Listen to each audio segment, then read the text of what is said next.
나라의 내부 시위가 어떻게 지구 반대편 강대국 대통령의 극단적인 군사작전 검토로까지 이어질 수 있었을까요? 중동의 심장부에서 아슬아슬한 줄타기를 이어가던 이란은 과연 어디로 향하고 있었던 걸까요? 오늘 우리는 중동 전체를 전쟁의 문턱까지 몰아붙였던 숨겨진 진실을 파헤쳐보려 합니다. 이란의 수도 테헤란의 밤거리를 메운 시위대의 거친 함성, 그리고 그들을 무자비하게 진압하던 혁명수비대의 그림자. 동시에 멀리 떨어진 백악관 집무실에서는 섬뜩한 보고서들이 비밀리에 오고 가고 있었습니다.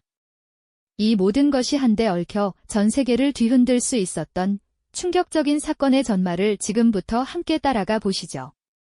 우리가 미처 알지 못했던 이란 내부의 격렬한 투쟁과 그 뒤에 숨겨진 국제 정치의 냉혹한 계산, 그리고 한순간의 오판이 전 세계를 뒤흔들 수 있었던 실제 상황 말이죠. 단순한 뉴스를 넘어 한 국가의 생존을 건 도박의 현장으로 여러분을 초대합니다. 중동의 화약고라 불리는 이란, 그곳은 늘 내부의 불안과 외부의 압력 사이에서 위험한 줄타기를 해왔습니다. 그리고 2022년, 이란은 다시 한번 거대한 경랑에 휩싸이게 되죠. 그 시작은 한 젊은 여성의 안타까운 죽음이었습니다.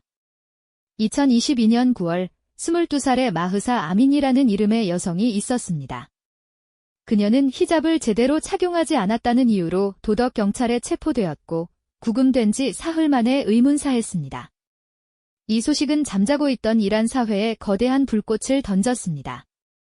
상상해보세요.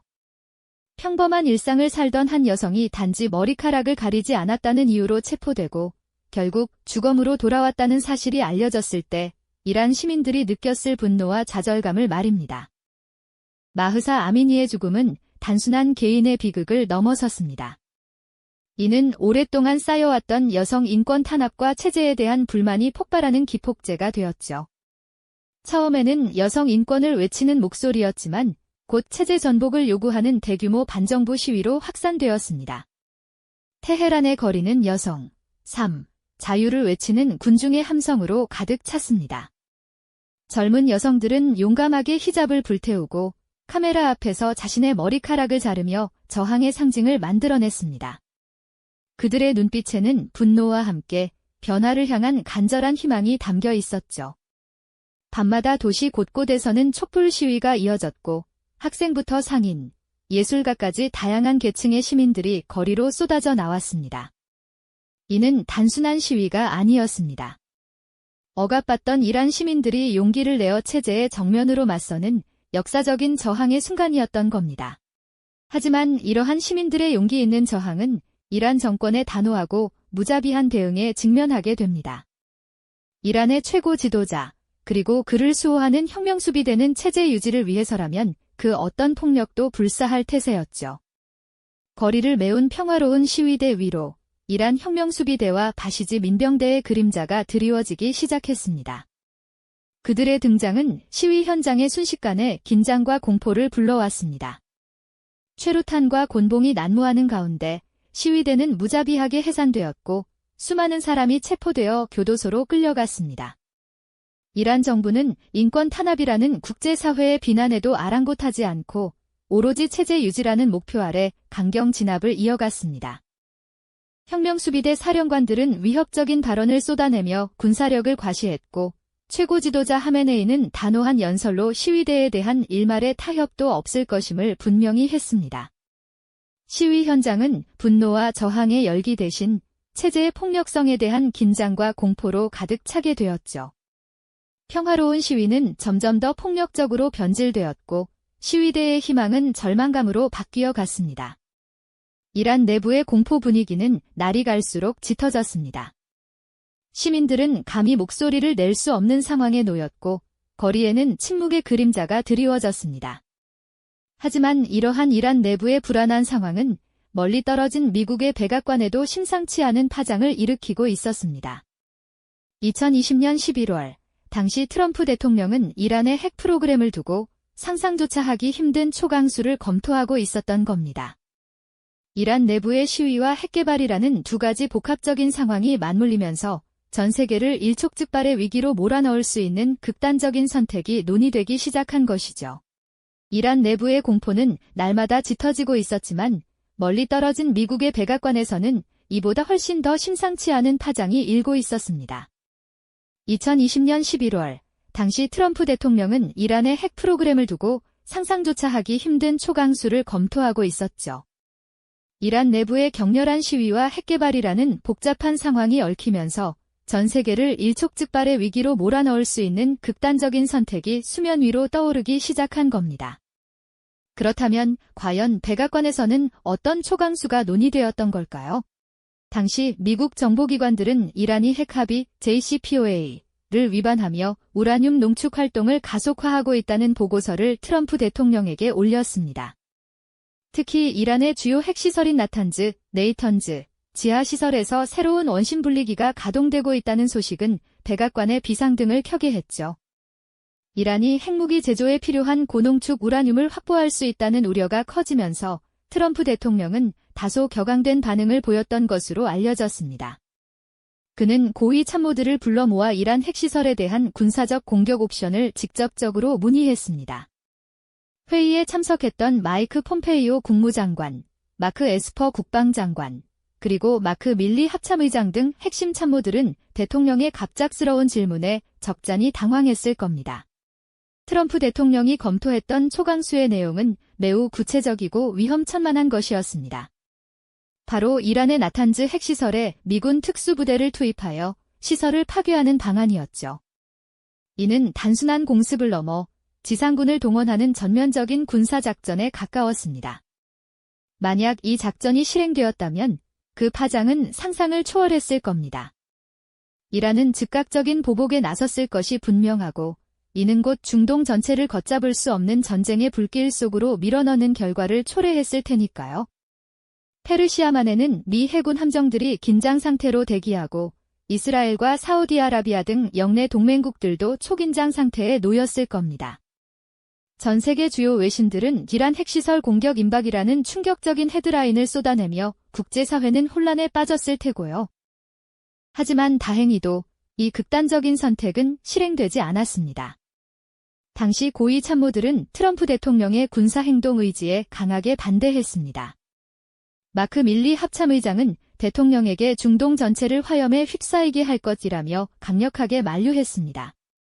폼페이오 국무장관과 에스퍼 국방장관 역시 이란과의 전면전이 가져올 재앙적인 결과를 상세히 설명하며 대통령의 결정을 재고할 것을 촉구했죠. 그들은 이란과의 군사 충돌이 예상치 못한 규모로 확전될 수 있으며 이는 미국뿐만 아니라 전 세계 경제와 안보에 심각한 타격을 줄 것이라고 경고했습니다. 한 국가의 최고 지도자가 검토했던 극단적 선택이 실제로 현실화될 수 있었던 그야말로 아슬아슬한 순간이었던 겁니다. 결국 트럼프 대통령은 참모들의 강력한 만류와 국제사회의 잠재적 파장을 고려하여 이란 핵시설 공격 옵션을 최종적으로 포기했습니다. 단 한 번의 잘못된 결정이 수많은 생명을 앗아가고 전 세계를 미지의 혼돈으로 몰아넣을 수 있었다는 사실은 우리에게 큰 충격과 전율을 안겨줍니다. 전쟁의 문턱까지 갔던 이 아찔한 순간은 인류에게 어떤 메시지를 던지고 있을까요? 평화는 결코 저절로 주어지는 것이 아니며 한 국가의 리더가 내리는 결정의 무게가 얼마나 막중한지 다시 한번 깨닫게 하는 대목이죠. 이러한 위기는 언제든 다시 찾아올 수 있다는 냉엄한 현실을 우리는 결코 잊어서는 안 됩니다. 중동의 화약고는 여전히 불씨를 안고 있으며 강대국들의 이해관계는 언제든 새로운 불꽃을 튀게 할 수 있으니까요. 중동의 화약고는 외부의 충격으로만 폭발하는 것이 아닙니다. 때로는 그 불씨가 내부에서 억압받던 민중의 깊은 한숨 속에서 피어오르기도 하죠. 2022년 가을, 이란의 수도 테헤란의 밤거리는 바로 그런 내부의 불꽃으로 활활 타올랐습니다. 22살의 젊은 여성, 마흐사 아미니의 비극적인 죽음이 그 모든 것의 시작이었습니다.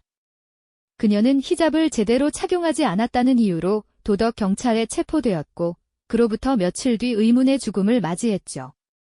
이 소식은 잠자던 이란 사회를 뒤흔드는 거대한 충격파가 되어 들불처럼 번져나갔습니다. 마흐사 아미니의 죽음은 단순히 한 개인의 비극을 넘어섰습니다. 그것은 오랫동안 억압받아온 여성들의 목소리, 그리고 체제에 대한 불만이 한꺼번에 터져나오는 거대한 기폭제가 되었죠. 처음엔 여성 인권을 요구하는 조용한 시위로 시작되었지만 곧 여성, 삶, 자유를 외치는 격렬한 함성으로 번져나갔습니다. 테헤란의 거리에선 여성들이 용기 있게 히잡을 불태우고 긴 머리카락을 자르며 자신들의 저항 의지를 세상에 알렸습니다. 이 불복종의 상징들은 순식간에 전국으로 퍼져나갔고 학생들, 노동자들, 심지어 노년층까지 동참하며 이란 전역이 거대한 저항의 물결에 휩싸였습니다. 이란 사회의 깊숙한 곳에 자리했던 체제에 대한 불만이 마침내 수면 위로 떠오른 역사적인 순간이었죠. 하지만 이란 정부는 이 거대한 민주화 열망을 결코 좌시하지 않았습니다. 시위가 격화되자 체제 유지를 위한 이란 혁명수비대와 바시지 민병대의 무자비한 그림자가 드리워지기 시작했죠. 그들은 최루탄과 곤봉을 휘두르며 평화로운 시위대를 강제로 해산시켰고 거리에 나선 시민들을 무차별적으로 체포하기 시작했습니다. 수많은 이들이 교도소에 갇혔고 일부는 목숨까지 잃는 비극적인 상황이 이어졌습니다. 최고 지도자 아야톨라 하메네이는 시위대를 폭도로 규정하며 단호한 진압 의지를 천명했고 혁명수비대 사령관들 역시 강력한 군사력을 과시하며 시위대에 대한 위협적인 경고를 쏟아냈습니다. 이들의 목표는 단 하나, 체제 전복을 막고 기존 질서를 유지하는 것이었습니다.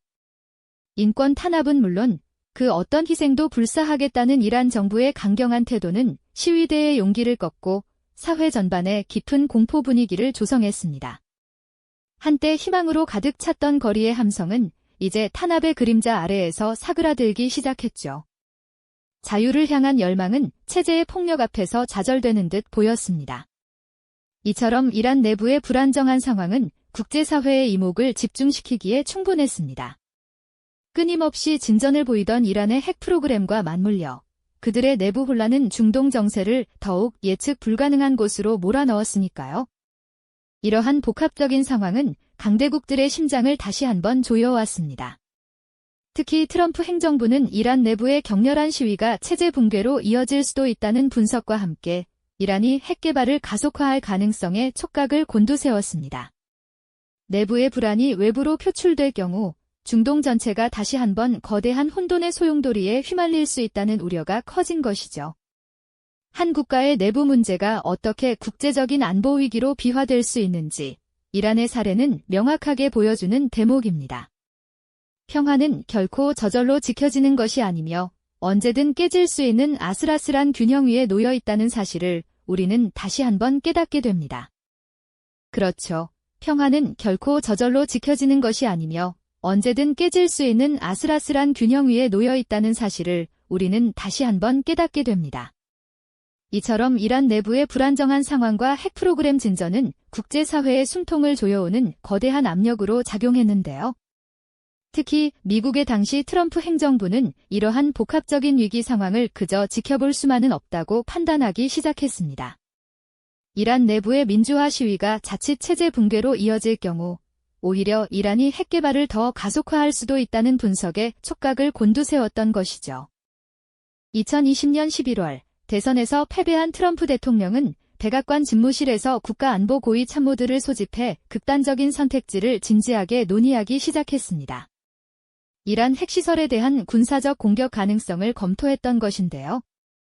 마치 전쟁 영화의 한 장면처럼 대통령은 이란의 주요 핵시설인 나탄즈나 포르도 같은 곳에 특수부대를 투입하는 옵션에 대해 날카로운 질문들을 쏟아냈다고 합니다. 이란이 우라늄 농축 활동을 빠르게 늘려가자 더 이상 좌시할 수 없다는 판단이 작용했던 것이죠. 이 회의는 단순한 아이디어 차원을 넘어 실제 작전 계획을 구체적으로 들여다보는 심각한 자리였습니다.